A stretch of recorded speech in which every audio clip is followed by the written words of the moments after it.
नमस्कार दोस्तों। दिल्ली की राजनीति में इस समय हद से ज्यादा गंदगी फैल चुकी है। नेता चुनाव जीतने के लिए कुछ भी अनाप शनाप बोल रहे हैं। वहां की मुख्यमंत्री आतिशी और अरविंद केजरीवाल जी ने एक प्रेस कॉन्फ्रेंस किया। इस प्रेस कॉन्फ्रेंस में उन्होंने ऐसी हास्यास्पद बातें बोली कि आपको यकीन ही नहीं होगा कि अपने आप को पढ़े लिखों की पार्टी कहने वाली और एक आईआईटीएन व्यक्ति ऐसी बातें बोल रहा है। उसके बाद उनकी बातों का बीजेपी ने जो जवाब दिया वो नेक्स्ट लेवल। फिर कांग्रेस भी इस जुबानी जंग में शामिल हो गई और सोने पे सुहागा तब हुआ जब दिल्ली जल बोर्ड भी इस मामले में कूद गया और अपनी ही सरकार की फजीहत कर दी। ये पूरा मामला क्या है आज आपको इस वीडियो में मैं बताता हूं। वीडियो को अंत तक देखिएगा और दिल्ली की राजनीति के मजे लीजिएगा। तो आतिशी और अरविंद केजरीवाल ने प्रेस कॉन्फ्रेंस किया और प्रेस कॉन्फ्रेंस करके बोले कि हरियाणा की जो बीजेपी सरकार है वो हरियाणा से दिल्ली में आने वाली यमुना नदी के पानी में जहर मिलाकर दिल्ली में भेज रही है। इतनी बड़ी साजिश हरियाणा की बीजेपी सरकार दिल्ली के लोगों के खिलाफ कर रही है, जिसके चलते दिल्ली के तीनों वाटर प्लांट बंद होने की कगार पर हैं और उसकी वजह से 30% दिल्ली को पर्याप्त मात्रा में पानी नहीं मिल पाएगा। और जहर में मिला क्या रहे हैं? आतिशी जी कह रही हैं कि बीजेपी सरकार यमुना में तय मात्रा से ज्यादा अमोनिया मिला के दिल्ली में भेज रही है। मतलब अपनी नाकामियों को छिपाने के लिए ये नेता कुछ भी कह सकते हैं। और हरियाणा बीजेपी ने जो इसका जवाब दिया वो तो और भी ज्यादा मजेदार है। वो जवाब आपको बाद में बताता हूं, पहले सुनिए अरविंद केजरीवाल ने इसके बारे में क्या कहा। दिल्ली के आने वाले चुनाव में भारतीय जनता पार्टी ने एक ऐसी हरकत की है जो शायद दुनिया के इतिहास में कभी नहीं की गई होगी। दिल्ली के लोगों को पीने का पानी हरियाणा और उत्तर प्रदेश से मिलता है। हरियाणा में यमुना के रास्ते पीने का पानी आता है। भारतीय जनता पार्टी की हरियाणा की सरकार ने दिल्ली में यमुना से आने वाले पानी में जहर मिला के भेज दिया है। ये तो हमारे भलाव हमारे दिल्ली जल बोर्ड के इंजीनियर्स का कि उन्होंने पकड़ लिया। उन्होंने दिल्ली के बॉर्डर पे ही वो पानी रोक दिया और उस पानी को दिल्ली के अंदर नहीं आने दिया। अगर वो पानी दिल्ली के अंदर आ जाता और पीने के पानी में मिल जाता, दिल्ली के अंदर ना जाने कितने लोगों की मौत हो जाती। एक मास जेनोसाइड हो जाता दिल्ली के अंदर अगर ये पानी जो भारतीय जनता पार्टी की हरियाणा सरकार ने दिल्ली में भेजा है, इसके अंदर उन्होंने ऐसा जहर मिला के भेजा है जिसका दिल्ली में जो वाटर ट्रीटमेंट प्लांट्स हैं उसमें भी उसकी सफाई नहीं हो सकती।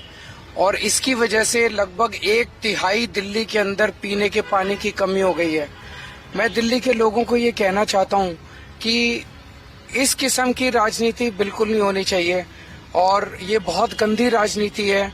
ऐसे तो कोई दो दुश्मन देश होते हैं, उनके देखा गया था कि अमेरिका ने जापान के अंदर नागासाकी और हिरोशिमा में न्यूक्लियर बॉम्ब फेंक दिया था। कहीं दो देशों के युद्ध में बायोलॉजिकल वेपन्स फेंक दिए जाते हैं। कहीं दो देशों के युद्ध के अंदर पानी में जहर मिला के वहां पे जाने वाली नदी में फेंक डाल दिया जाता है। इस तरह से तो दो देशों के युद्ध के अंदर हम लोगों ने इस तरह के काम देखे थे। लेकिन आज जिस तरह से भारतीय जनता पार्टी ने दिल्ली में आने वाले पानी में जहर मिला के भेज दिया है दिल्ली, ताकि दिल्ली के अंदर अफरा तफरी मच जाए, दिल्ली के लोग मर जाएं और उसका ब्लेम आम आदमी पार्टी पे आ जाए। मैं बीजेपी को कहना चाहता हूँ, इतना मत गिरिए, इस हद तक मत करिए। दिल्ली के आप दिल्ली वालों को पराया समझते होगे, हम दिल्ली वालों को अपना समझते हैं। दिल्ली हमारे परिवार का हिस्सा है। मैं दिल्ली के लोगों को कहना चाहता हूँ, मैं आपके साथ खड़ा हूँ और कोई भी आपके ऊपर किसी भी तरह की अड़चन नहीं आने दूंगा और आप निश्चिंत रहिए। हरियाणा बीजेपी ने अरविंद केजरीवाल के इन आरोपों का जवाब सोशल मीडिया साइट एक्स पर दिया। जरा सुनिए। अपनी घटिया और कुत्सित राजनीतिक हित साधने के लिए किस हद तक कोई गिर सकता है, इसका उत्कृष्ट उदाहरण है ये अरविंद केजरीवाल। हरियाणा की मिट्टी में दुर्भाग्यवश पैदा हुआ ये कपूत हरियाणवियों को जी भर भर के गालियां देता है ताकि दिल्ली के चुनाव में राजनीतिक लाभ उठाया जा सके। यमुना में जहर मिलाने का पाप कोई भी सच्चा हरियाणवी नहीं कर सकता, लेकिन द्वापर युग में कालिया नाग ने यमुना नदी को विषैला करने की कोशिश की थी, जिसे भगवान श्री कृष्ण ने नाथ दिया था और ब्रिजवासियों को उस कालिया नाग से छुटकारा दिलाया था। कलयुग का ये कालिया नाग केजरीवाल, जिसने 2020 में झूठा वादा किया था कि अगर यमुना को दूषित होने से नहीं बचाया तो कभी वोट नहीं मांगने आऊंगा, इस कालिया नाग को आगामी चुनाव में दिल्ली की जनता उसी तरह नाथने का काम करेगी जैसे द्वापर युग में भगवान श्री कृष्ण ने किया था। दिल्ली के लिए आपदा बन चुके इस कालिया नाग से दिल्ली वासियों को और यमुना नदी, जिसे हम माता का दर्जा देते हैं, सभी को 8 फरवरी को हमेशा हमेशा के लिए छुटकारा मिल जाएगा। बीजेपी का ये जवाब यही नहीं रुका। इसके बाद हरियाणा के मुख्यमंत्री नायब सिंह सैनी ने अपनी ठेठ हरियाणवी अंदाज में अरविंद केजरीवाल को जवाब दिया और उसके बाद कांग्रेस के नेता संदीप दीक्षित और दिल्ली जल बोर्ड भी इस मामले में आ गया। पहले नायब सिंह सैनी का ये ठेठ हरियाणवी अंदाज सुनिए। आज केजरीवाल ने कहा है कि दिल्ली जल बोर्ड के इंजीनियरों ने पानी को दिल्ली आने से रोक दिया क्योंकि उन्हें पता लगा कि इसमें जहर है। मैं अरविंद केजरीवाल से पूछना चाहता हूं कि यह किस दिन की बात है? इंजीनियरों ने किस तरह निष्कर्ष निकाला कि इसमें जहर है?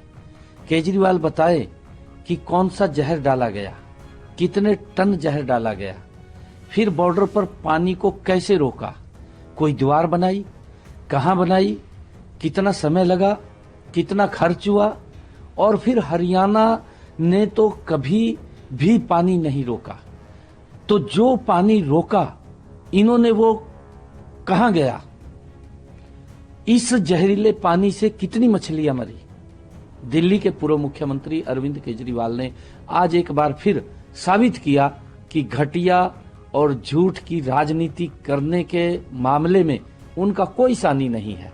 उन्होंने हरियाणा पर जो बेबुनियाद, शर्मनाक, मनगढ़ंत और झूठे आरोप लगाए हैं, उससे केजरीवाल ने आज उस माटी का अपमान किया जहां वो पैदा हुए हैं। हरियाणा के लोग यमुना को एक पवित्र नदी मानते हैं और इसकी पूजा करते हैं। हरियाणा के लोग भला नदी के पानी में जहर क्यों मिलाएंगे? अरविंद केजरीवाल ने वर्ष 2020 में झूठा वायदा दिल्ली की जनता से किया था कि अगर यमुना को दूषित होने से नहीं बचाया तो मैं कभी वोट मांगने नहीं आऊंगा। वे इस वायदे को पूरा नहीं कर सके और अब झूठ बोलकर दिल्ली की जनता को बरगलाने का काम कर रहे हैं। जैसा बयान आज अरविंद केजरीवाल ने दिया है, इससे तो लगता है कि चुनाव में संभावित हार को देखते हुए वे अपना मानसिक संतुलन खो चुके हैं, क्योंकि मानसिक रूप से संतुलित व्यक्ति ऐसा बयान नहीं दे सकता। केजरीवाल दिल्ली के लिए आपदा बन चुके हैं और विधानसभा चुनाव में दिल्ली वासियों के आशीर्वाद से भाजपा दिल्ली को इस आपदा से मुक्ति दिलाने जा रही है। इस सरासर झूठे और घटिया बयान के लिए वो हरियाणा और दिल्ली की जनता से तुरंत माफी मांगे, वरना हम उसके खिलाफ मानहानि का दावा करेंगे। और अब जब इतना सब कुछ हो गया था तो कांग्रेस भी कहां पीछे हटने वाली थी।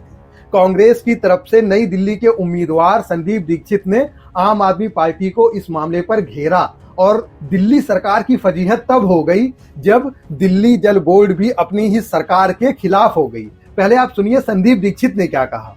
देखिए, पानी गंदा क्योंकि आपने किया है और कई दिनों से दिल्ली में पानी नहीं मिल रहा है लोगों को, उसके लिए आप इतना बड़ा झूठ बोल दें कि जहर क्योंकि आ रहा था, हम जहर की सफाई कर रहे थे, इस कारण से हम पानी आपको नहीं दे पाए। दिखाइए कोई एक्टिविटी दिखाइए कि आप जहर साफ कर रहे थे। आपको मापदंड बताइए जिसमें आपने जहर चेक किया हो, कौन सा जहर था, क्या जहर था। आपके खुद जल बोर्ड के सीईओ कह रहे हैं कि ऐसी कोई खबर नहीं है। मतलब आप बिल्कुल सफेद नीरा झूठ बोल देते हैं और फिर भी ये आदमी सड़कों पे घूम रहा है। मैं आपको बताता हूं, कल को कोई आम आदमी अगर अपनी सरकार पर नरसंहार का अगर आरोप लगाएगा तो अगले दिन ही वो जेल में होगा, उसको सड़कों पे घूमने नहीं दिया जाएगा।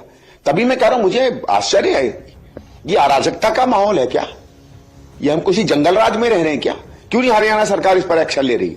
क्यों नहीं दिल्ली पुलिस इस पर एक्शन ले रही है?